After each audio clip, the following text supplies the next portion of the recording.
La Chine, on en entend beaucoup parler, mais pas toujours pour les bonnes raisons.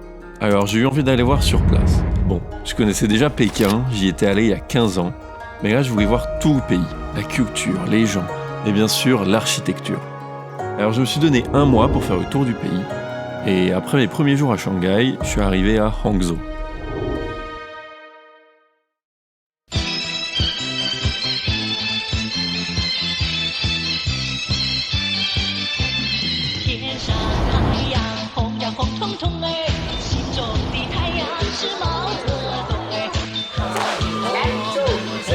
La vache, c'est fort les Chinois.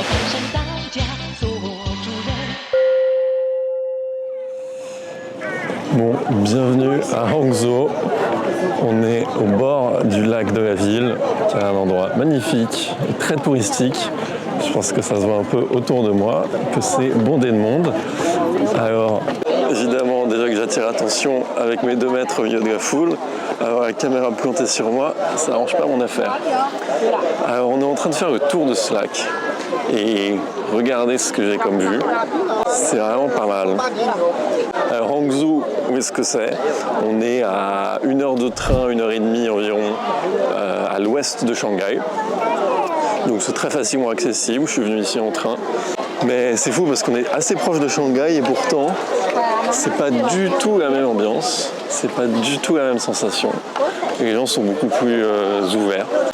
Tout autour du lac, il y a pas mal de monuments. Et là, je me dirige notamment vers une pagode qui se trouve au bout du lac. Donc Hangzhou est aussi connue parce que c'était la ville préférée de Marco Polo. Je ne sais pas si c'est vrai, mais en tout cas c'est vendeur. Et pourquoi c'était la ville préférée de Marco Polo? Parce que apparemment les gens y étaient très distingués, en plus de leur architecture et de leur paysage, qui sont eux aussi très raffinés. C'est vrai que d'un point de vue architecture, sur le pourtour de tout ce lac, on se rend compte que c'est assez magnifique. Et donc on va continuer d'explorer ces bâtiments. Je me suis donc promené sur les bords du lac, à découvrir toutes ces constructions et aménagements traditionnels.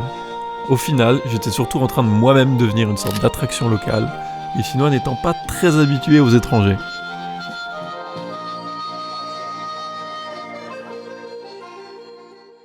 Quand finalement, je me suis en fait retrouvé au festival des courses de bateaux dragons.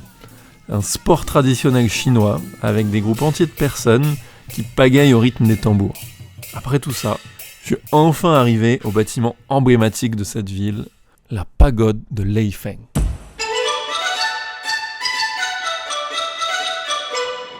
Et bienvenue à la pagode de Leifeng qui se trouve juste derrière moi. Donc on est en train d'y monter avec un escalator et on va découvrir cet endroit assez mythique de cette ville.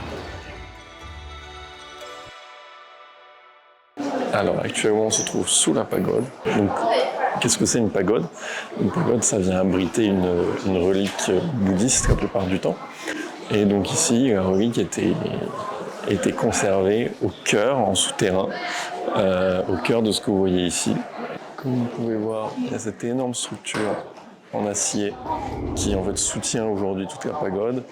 Mais ce que vous voyez là, c'est l'ancienne structure composée de briques et de pierres et qu'ils ont conservé. En fait, ce qui s'est passé, c'est que la pagode s'est effondrée il y a un peu moins d'1 siècle et ça a mis beaucoup de temps pour la reconstruire.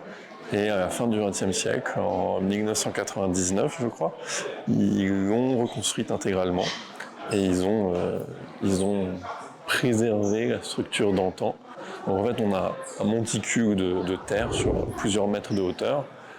Ensuite, ils sont venus enrober ça de pierres et de briques et le tout dans une structure octogonale. Et donc, ouais, vous voyez cette grande structure en acier qui vient tenir toute la pagode qu'on va voir au-dessus. Mais je trouve ça assez intéressant de commencer par les fondations. Hello. Ni hao. You speak English? Ni hao, saya.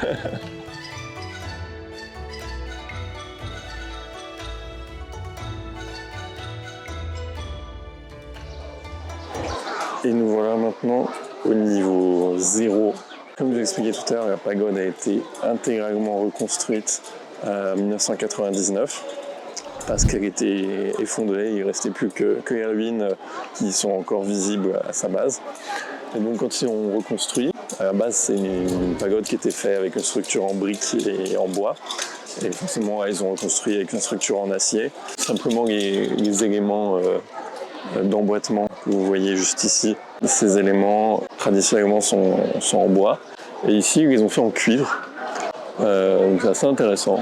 Voilà, on a une tour d'acier, de cuivre. Donc ils se sont fait plaisir quand ils l'ont reconstruite, parce qu'à la base elle faisait environ 50 mètres. Ils se sont dit allez, on en rajoute une vingtaine. Alors, petite correction. En fait, quand ils ont reconstruit, ils ont repris le design originel de la pagode. La pagode tout en briques qu'on voyait juste avant, c'était en réalité juste la structure. Mais si on remonte il y a plus de 500 ans, la pagode de l'extérieur est ressemblée à ça.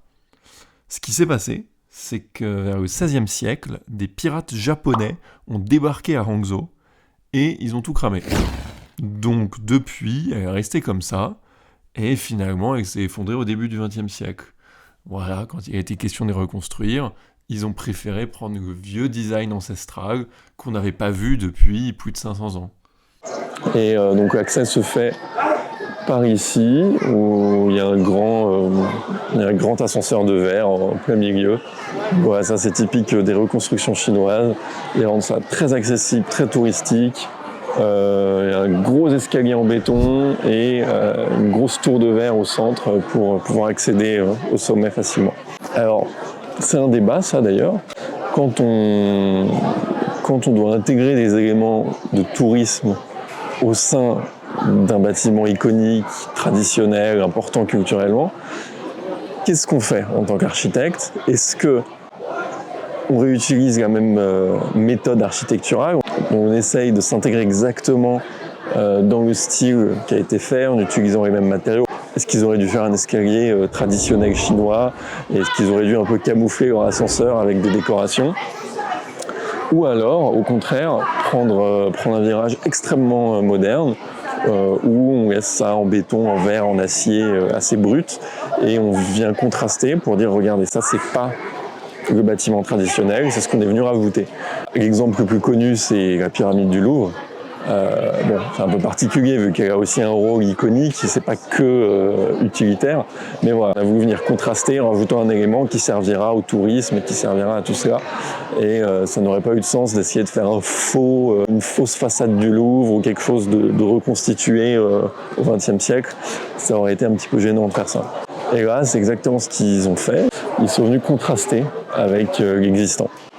C'est pas vraiment un existant, vu que, comme je l'ai dit, tout est reconstruit, tout est en acier et en cuivre, étonnamment. Et on va s'aventurer dedans, je vous emmène avec moi. À noter quand même qu'on est dans un cadre assez exceptionnel. Cette pagode nous offre une vue sur le paysage, les montagnes environnantes, la nature, et le tout recouvert d'un léger brouillard. On se sent un petit peu comme si on était dans une peinture chinoise des montagnes brumeuses.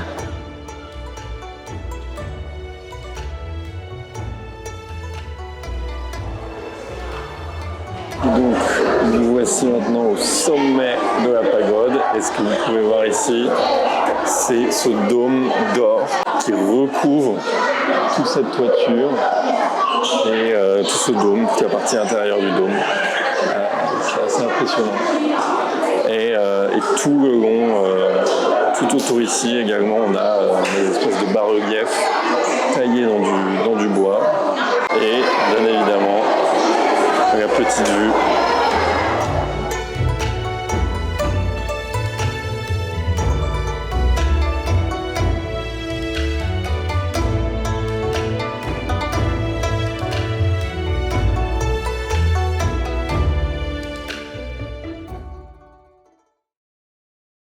Et voilà, moi je vais me mettre en route vers de nouvelles villes, de nouvelles aventures. En tout cas, Hangzhou, c'était quelque chose. Demain, je pars pour Shanghai. Et à côté se trouve quelque chose d'un peu intéressant, qui est... Voilà, vous verrez à la prochaine vidéo. On se retrouve au prochain bâtiment. Ciao.